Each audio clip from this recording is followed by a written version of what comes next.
పుష్ప 2 దెబ్బకు తెలంగాణ ప్రభుత్వం అలర్ట్ అయింది.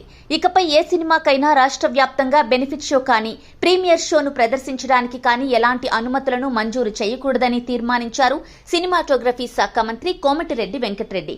Pushpa 2 the rule benefit show సందర్భంగా చోటు చేసుకున్న తొక్కిసలాటలో ఓ మహిళ మరణించడం, ఓ బాలుడు తీవ్రంగా గాయపడటంతో ఈ నిర్ణయం తీసుకుంటున్నట్లు చెప్పారు. పుష్ప 2 సినిమా ప్రీమియర్ షో సందర్భంగా ఆర్టీసీ క్రాస్ రోడ్స్ లోని సంధ్యా థియేటర్ వద్ద తొక్కిసలాటలో దిల్సుఖ్ నగర్ కు చెందిన రేవతి అనే మహిళ మృతి చెందగా ఆమె 9 ఏళ్ల కుమారుడు గాయపడ్డాడు. ఈ ఘటనపై పోలీసులు కేసు నమోదు చేశారు. హీరో అల్లు అర్జున్ చిత్ర నిర్మాణ సంస్థ మైత్రి మూవీ మేకర్స్ పై ఎఫ్ఐఆర్ పెట్టారు. ఈ ఘటన పట్ల తెలంగాణ ప్రభుత్వం స్పందిస్తూ ఇక ముందు బెనిఫిట్ షోలకు అనుమతులు ఇవ్వకూడదని నిర్ణయించింది. బెనిఫిట్ షో ప్రీమియర్ షోలు రద్దు చేసేలా, రెగ్యులర్ షోలు మాత్రమే ప్రదర్శించుకునేలా త్వరలోనే ఉత్తర్వులను జారీ చేయనున్నట్లు మంత్రి కోమటిరెడ్డి వెంకటరెడ్డి చెప్పారు. రేవతి మృతి పట్ల కోమటిరెడ్డి ఆవేదన వ్యక్తం చేశారు.